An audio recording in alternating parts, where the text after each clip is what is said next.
Bonjour à tous, j'espère que vous allez bien. Merci de me retrouver pour cette nouvelle présentation d'oracle. Donc je suis trop contente, j'ai reçu plusieurs oracles d'Émilie de Dieu. Donc je la connaissais pas trop à part pour l'oracle du monde. Et en fait j'ai découvert qu'elle n'avait pas que cet oracle-là, qu'elle en avait plusieurs. Et du coup, je vais vous faire découvrir notamment un autre, l'oracle inspiré. Donc elle a écrit l'oracle inspiré. Elle a insisté sur le petit or. Donc je trouve ça très sympa. Et les couleurs, franchement, j'adore. Déjà, j'adore les cartes sur des fonds blancs. Je trouve que c'est épuré, c'est doux, c'est léger, c'est voilà, j'adore. Et en plus, ce sont des couleurs qui se marient très bien ensemble, hein. Violet, bleu et or, c'est juste magnifique. Donc voilà. Donc l'oracle inspiré. Donc là, c'est la petite carte de présentation. Donc elle nous dit, vous avez toujours rêvé de créer votre propre oracle, alors ce jeu est fait pour vous. Je vous présente l'oracle inspiré. Tout est parti d'un simple dessin, celui du pissenlit que vous retrouverez en couverture du jeu. Donc c'est ce petit dessin-là.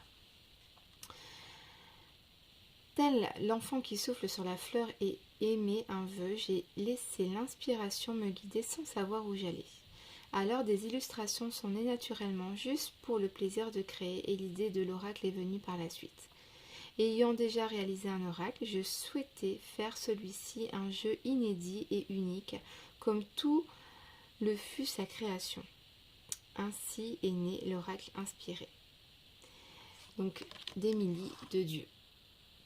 Donc on va regarder un petit peu toutes les cartes de cet oracle. Donc on a la présentation, on a 45 cartes de format tarot, un 12 sur 7, incluant 4 cartes d'explication et de suggestion, une carte de couverture et 40 lames, pensées et illustrations par mes soins. Au tout. C'est un oracle intuitif. Chaque carte vous accompagnera vers la porte de votre cœur et répondra à vos questionnements. Il n'existe pas de méthode de tirage spécifique. Écoutez simplement vos ressentis quant à la façon de l'utiliser. En effet, ce jeu est basé sur un principe inédit et amusant. Chaque carte possède une illustration clé entourée d'un espace vide, sans titre ou numéro ou écriture. Ainsi, vous vous laisserez porter par votre imagination et ferez confiance à votre intuition quant au choix du titre à poser sur la carte. Donc je trouve ça très sympa. Et c'est de plus en plus courant qu'on retrouve en fait finalement des oracles intuitifs, hein. Notamment, je pense, si ça vous intéresse, Manuela Merer, que vous pouvez retrouver sur Facebook. Et ben elle en a fait, hein, et puis je lui ai acheté. Et d'ailleurs, je crois que j'ai déjà fait une vidéo d'un d'entre eux. Mais dans tous les cas, voilà, n'hésitez pas à aller la contacter. Donc on a du coup la petite carte de présentation. Bon, elle nous explique un petit peu tout ça. Je ne vais pas tout vous lire, hein. Voilà, donc les petites cartes de présentation. Alors à la fin, donc vous avez deux cartes, donc recto verso. Par exemple, elle va nous donner, elle, ses ressentis. Donc, le pissenlit, elle nous dit c'est l'espoir en positif et en négatif la désillusion. Donc, en fait, en plus, elle nous donne un côté positif et un côté négatif. Le bébé, on a la naissance, on a la fin. La balance, on a la justice et en négatif, on a l'abus. Donc, vous voyez, elle nous donne quand même, surtout pour les débutants qui s'initient à la divination, qui ne connaissent pas trop grand-chose aux significations des cartes, etc., ça va quand même les aider pour faire leur premier tirage. Tac. Donc je vais vous présenter toutes ces cartes, hein. Franchement, je suis trop contente. Il est juste magnifique cet oracle. Donc ici, par exemple, on a la première carte. Donc pour moi, ça me fait penser un petit peu des anneaux, une union, hein, inséparable, unie, hein, tout simplement. Ici, on a la carte. Alors pourquoi je tiens mes cartes comme ça? Parce que j'ai cassé mon pouce. Alors du coup, je vous fais voilà avoir mes beaux ongles, hein. Ça sera plus sympa. Donc on a l'arbre. Donc pour moi, c'est ici un petit peu la santé, l'ancrage. On a l'attrape-rêve, donc ici, les rêves, les espoirs, la légèreté, hein, peut-être. On a du coup la balance, hein, avec, il faut équilibrer les choses, peser peut-être le pour et le contre. Vous voyez, c'est à vous un petit peu d'imaginer quels mots-clés vous voulez en fait interpréter. Ça peut être pas mal de choses en fait, hein. C'est votre intuition qui va... Pardon. C'est votre intuition en fait qui va vous guider ici dans votre interprétation. Donc, on a le bébé. Ici, ça me fait penser comme un petit bol pour faire une petite potion, je sais pas, écraser des petites épices, je sais pas. Donc, à voir ce que ça pourrait vouloir dire. Je sais pas si pour vous, vous avez une petite idée. D'ailleurs, on va pouvoir regarder. Hein. Alors là, le bol tibétain. Ah, j'hésitais, j'étais pas très sûre. Parce que pour moi, c'était un petit peu plus épais le bout. Mais dans tous les cas, elle écrit bol tibétain. Et on a la guérison. Ou maladie en sens inverse. Donc ici, moi, ça peut me faire penser à la période de l'hiver, les fêtes de Noël. Voilà quoi, la douceur, les repas de famille. Ça peut être énormément de choses. Ici, on a la boussole. Donc peut-être... s'orienter, prendre des bonnes décisions peut-être. Ici on a un oiseau qui s'envole, peut-être une certaine liberté ou au contraire un enfermement. On a ici peut-être l'équilibre, la stabilité, la clé, hein, donc des ouvertures, des opportunités, la clé de musique, la clé de sol, donc peut-être les plaisirs, les divertissements, ouais. Ici, donc pour moi, c'est la carte un petit peu de l'amour, hein, des sentiments, des émotions. On a la carte de l'étoile, donc peut-être la carte de l'espoir. Ouais. La fée, donc peut-être exaucer ses vœux. Donc là, peut-être une carte qui peut représenter l'automne. On dirait qu'il y a du vent, donc quelque chose qui tourne, c'est-à-dire peut-être une situation qui tourne dans une autre dans un autre prend un autre virage, c'est-à-dire qu'il y a un changement, un changement de situation. Donc là c'est peut-être le partage, le don, des cadeaux, on veut faire plaisir. Là on a des fruits en équilibre. Est-ce qu'elle a voulu représenter comme un petit peu la corne d'abondance, hein, remplie de fruits, je sais pas. Ici, on a deux mains, hein, qui se collent. Donc, peut-être ici, on a une certaine connexion. Qu'est-ce qu'elle a écrit, elle, pour cette petite carte-là? Alors, gratitude, hein, reconnaissance ou ingratitude en négatif. Donc là, c'est la gratitude. Donc ici, c'est clair, hein, c'est le triomphe, les victoires, le succès. Là, on a un cheval, non, pardon, une licorne. Donc peut-être tout ce qui est par rapport au rêve, peut-être à l'enfance, l'imaginaire. Et elle, je suis curieuse de savoir ce qu'elle a mis pour cette carte. Licorne, imagination. Ah ben voilà.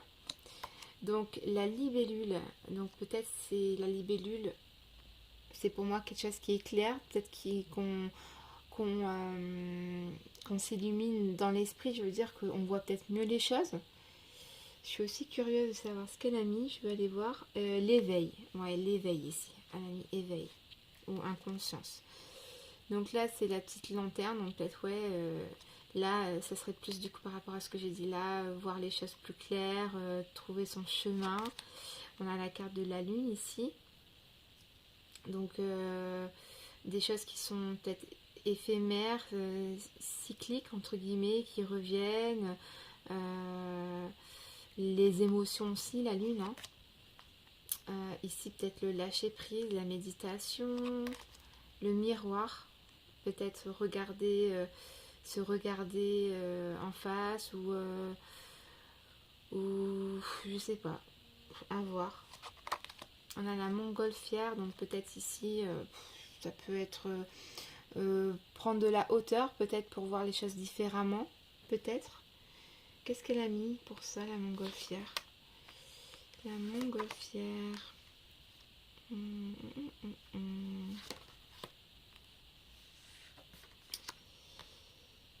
Et ben. Ah oui, montgolfière. Voyage. Oui, bah oui, ça peut être aussi voyage. Voilà, on survole plusieurs villes. Ou voilà. Donc là, c'est l'interrogation, les doutes, hein, la réflexion. Ici, ça peut être la ville, le foyer. Elle a mis la nuit aussi, l'inquiétude, elle a mis, ouais, la nuit. D'ailleurs, c'est la seule carte avec une couleur noire. Ici, on a comme si qu'il y a deux oiseaux, enfin, je pense que c'est des, je sais pas, et qui se battent en fait. On dirait qu'ils se battent ici, donc il y a de la colère, de l'énervement, ça se passe pas comme on veut. Ici, on a le pan, donc le pan, qu'est-ce que ça pourrait me faire penser ça souvent, ils ouvrent leur queue, entre guillemets, je sais pas si c'est une queue pour les oiseaux, mais avec toutes leurs plumes de toutes les couleurs. Est-ce que ce serait la beauté? Qu'est-ce qu'elle a mis? Qu'est-ce qu'elle a mis? Alors, qu'est-ce qu'elle a mis? Ah ouais, le pan. Clairvoyance. Ah ouais, elle met la clairvoyance pour le pan. Le papillon, bah, c'est changement, transformation. Donc on a le petit pissenlit qu'on retrouve ici dans la carte de présentation. Le petit pissenlit, donc ça s'envole, ça part peut-être. On a les plumes, des signatures, des contrats. Ici, je sais pas du tout c'est quoi. Est-ce que c'est des poissons ça? Alors attendez. À quoi ça vous fait penser vous cette carte là? Moi des poissons. Des poissons, des poissons. Tac, tac, tac. Elle est où cette carte? C'est toutes. Ah oui, les poissons, ouais. Bonheur ou malheur en sens inverse, elle a mis. Donc là, c'est l'engrenage. Quand quelque chose commence à partir, là, tout part en fait. S'il y en a un qui bouge, tout va bouger en fait. L'engrenage. Là, la carte du temps. Alors là, ça me fait penser à plusieurs planètes. On a la lune aussi, on a les étoiles. Ah, donc là, c'est le soleil. D'accord. Sur sa carte à elle, pour elle, ça représente le soleil. Donc l'accomplissement total, le bonheur, etc. Le trèfle, donc ça va être la chance. Voilà, bonheur. Et ici, on a la carte femme-homme. Donc je pense qu'elle a fait comme ça, de sorte que quand elle sort comme ça dans un tirage, on va plutôt parler de la femme. Et quand elle sort comme ça dans un tirage, on va plutôt parler de l'homme. Donc voilà un petit peu les cartes. Donc il y en a 40 en tout avec les dessins.